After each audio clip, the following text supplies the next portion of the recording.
Heck, man. American pickers ain't got nothing on me, man. Man, we're stuck in construction, so we thought it'd be a good place to say hello. Say hello and get this thing rolling, man. So, what do you got? You got anything you want to talk about, man? Well, I wish the light had turned green. What? We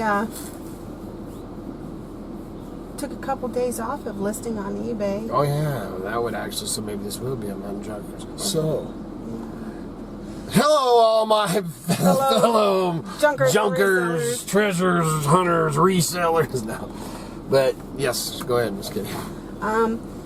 You'll hear people, other resellers on other shows, going back and forth on the eBay gremlins of not being active on eBay, making your sales drop, or vice versa. If you're active, then you'll consistently have sales.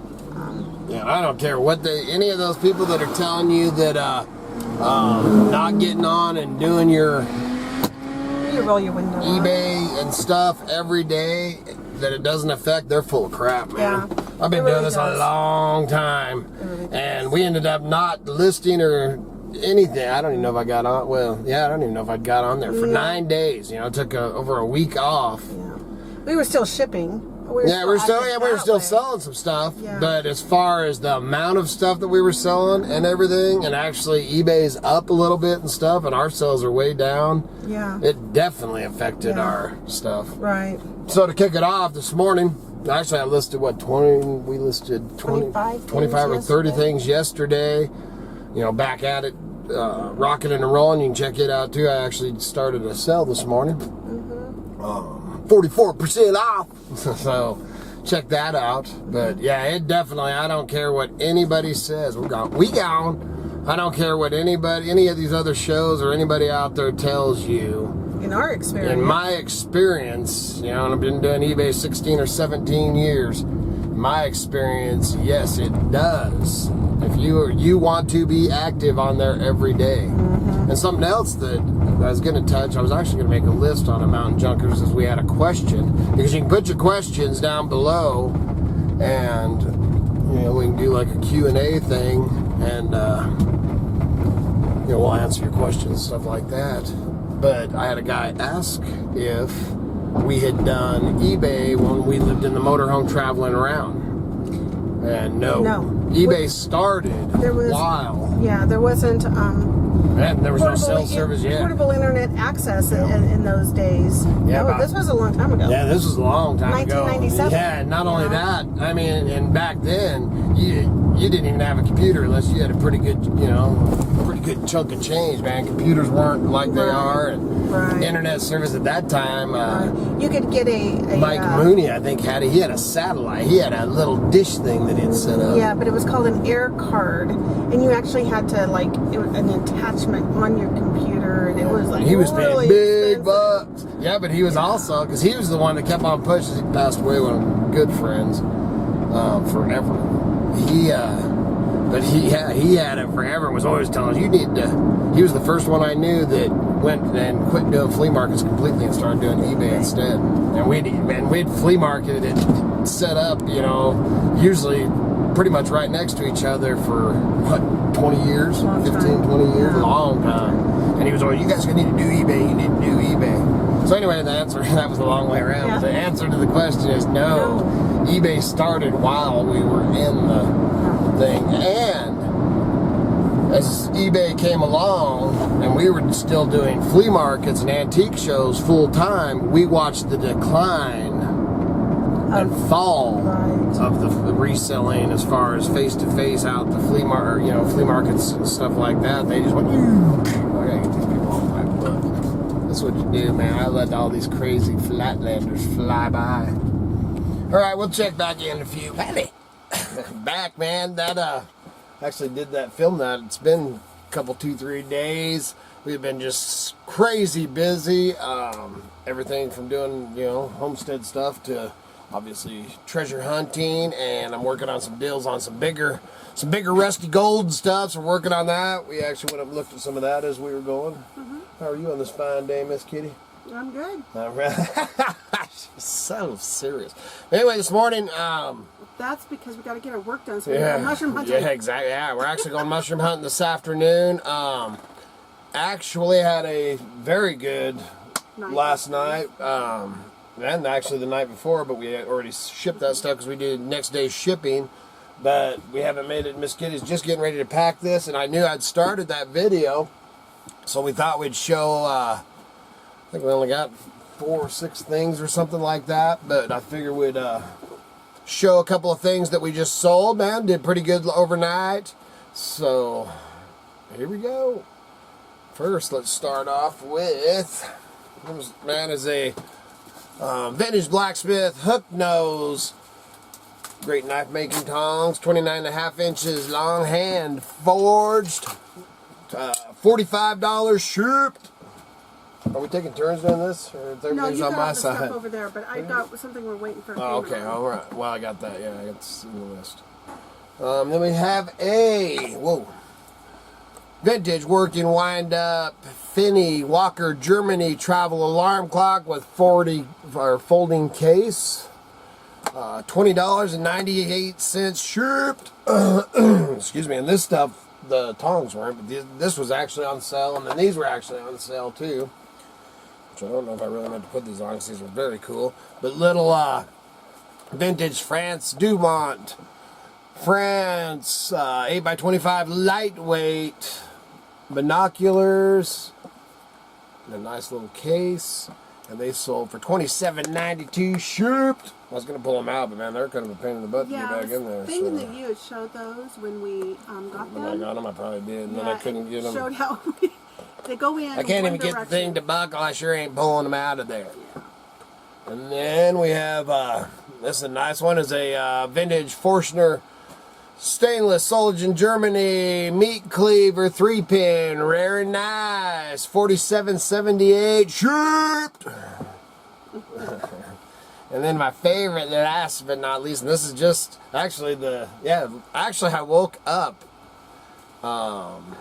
It was the cleaver. I woke up at 2 o'clock to a cha-ching because I had my little thing in my ear was actually listening to a podcast thing while I was sleeping. And the cha-ching brought me out, and I actually accepted the offer on the cleaver at 2 o'clock in the morning. That was pretty good. Making money while that's a good way to get woke up, man. And then, so then we have. Oh, I thought I had it. You have to say awaiting payment. Well, I did that. I'd already had it up there. Well, let me see that. This, because books don't sell.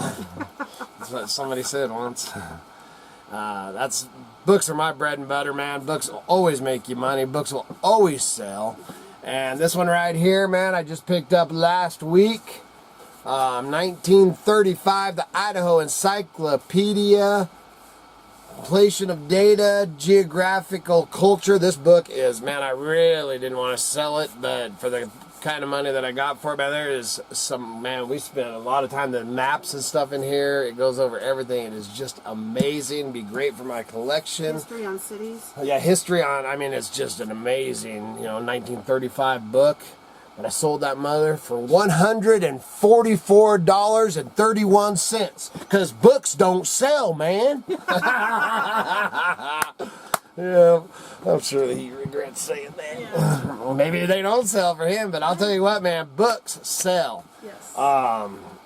Especially, man, if you get, as much as we're into Idaho, obviously, and I'm known since flea market for 35 years. Known because even when we've done the flea markets, we'd go in with 4 or 6 milk crates. We had a whole table that was devoted to nothing but books. At the antique shows, the swap meets, at the gun shows. The gun shows, man, I'd always take out my Idaho, my hunting, and my gun books, and my knife books, and all that stuff. And anybody that tells you that, and any of y'all, I mean, that is a good, especially if you're just getting started, man, that is a good thing to start. It's not a huge investment, and if you get it down and you figure out how to, because we're grading your books, which I always just pretty much on eBay just put good.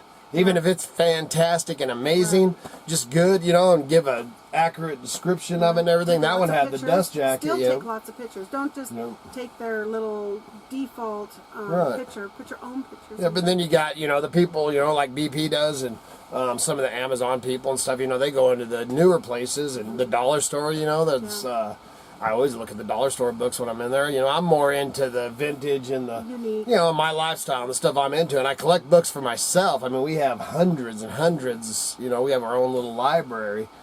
So, not all of them, but a lot of the books that we pick up are ones just like that one. I mean, I would didn't sell it. Oh, yeah, it wasn't going to hurt my feelings, but man, $144.31 sold. So, do you have anything else along that lines, Miss Kitty? No, just... Yep, it's been a few days since I got a video on here, man, so welcome to the new channel. We're trying to build it. We're just, man, super busy, so, but I will be getting it. I got to get back over to that shed. That last video when I was going through that shack, man, it wasn't 10 minutes. I wish I'd have kept it filming because you'd have heard it, man. There was a crackle in the sky, and, man, it just started dumping. And luckily enough, it's close by and no rush to get her done, so, but we will get her done. And the whole thing with that one is I've got to clean out everything. Yeah. You know, trash, everything, man. Yeah, so, all gotta go. Which, that's those deals. We make a lot of those kind of deals. I mean, everything from tearing down old buildings. Yeah, old barns and old shacks and old cabins and stuff, you know, and it just depends on what they're wanting done and what you're willing to do, you know. And sometimes we even get paid to go take stuff away, you know. Sometimes I'll actually go in and I'll pay them, you know, what, you know, just... You know, one building we were tearing down, it was empty. It was an old barn. And so it wasn't like, tear this down, you can have everything inside. It was just empty. Just tear it down, use the reclaimed material. But we found the prophylactics in there. Isn't that where we found those condoms? Oh. In that little tin. Oh, yeah, that's right, man. It was a little old antique. I forgot all about what did we sell them? Yeah, I think we did. I think we did. We sold condoms to you, man. Old antique ones. They were still. I forgot all about that. There was a little tin, and they just came. Yeah, and that was in that old the old veterinary barn thing, right? No, I think it was the other barn. The barn, yeah, because we went out and done the one barn, and there's actually, if you go back, there's videos of us doing it, and that one had actually collapsed and fallen, and then we got out the chainsaw and everything. And there was stuff, you know, it was very rare stuff in it. We were after the wood that time because, and we used to, down in the flatlands, I used to sell a lot of barn wood. Up in our, you know, up here, you know, I have to haul it. I mean, I can make deals with people and haul it down there. But for us, it'd blow your mind, man. We go by and I'll save sometimes, man. The old boys, old farmers and ranchers, man, they'll have a big old pile out there getting ready to light her up. And it's like, no, man, no. Can I have that? Yeah, and just they're like, get it out of here. We actually have a pile of that we need to call the rancher on. When I was going out mushroom hunting, I said, "Oh my God!" Absolutely, look, yeah. And I've actually got permission on that one. And the crazy one about this one, and we had permission, and we were in there, and I actually dug up old spurs, old knives, old axes, old logging stuff, to old cowboy boots, and it's out on this old ranch, and it was actually the original house had collapsed, and then they came in with a dozer, kind of buried it, and then. And I mean they got a lot of land, and you know, huge ranching outfit, and but that's kind of turned into where they, you know, it's kind of the big junk pile and stuff, man. And when I had the permission, oh man, I found so much rusty gold out there and hauled wood, man. We were hauling man load after load with the beast out of there. Yeah, I gotta actually touch base with them because I'd love to get back in there. And man, they got some nice wood and stuff out there. But up here for us, what I was getting at is barnwood and stuff's just not a... And that's what I saw sitting there. And there's tons, and it's all, you know, true, like 2x6s, 2x8s, you know, true, man, rough cut, you know, from the old companies, you know, the old milling companies or mills, milling company mills, that were up here. And it's funny because you go in, and actually this place and the, you know, our other shed and the cook shacks all framed up with the same 2x6s and all that were milled at all the same thing. And it's funny because you can just tell that it all came from the same mill, you know, the whole county. It's just pretty crazy, awesome. Pretty cool. But I think that's about it, man. So please remember to like, subscribe, and share. Help keep the lights on, the home fires burning, and us out there junking. And good Lord willing, and the creeks don't rise. You'll see us when you see us. See ya!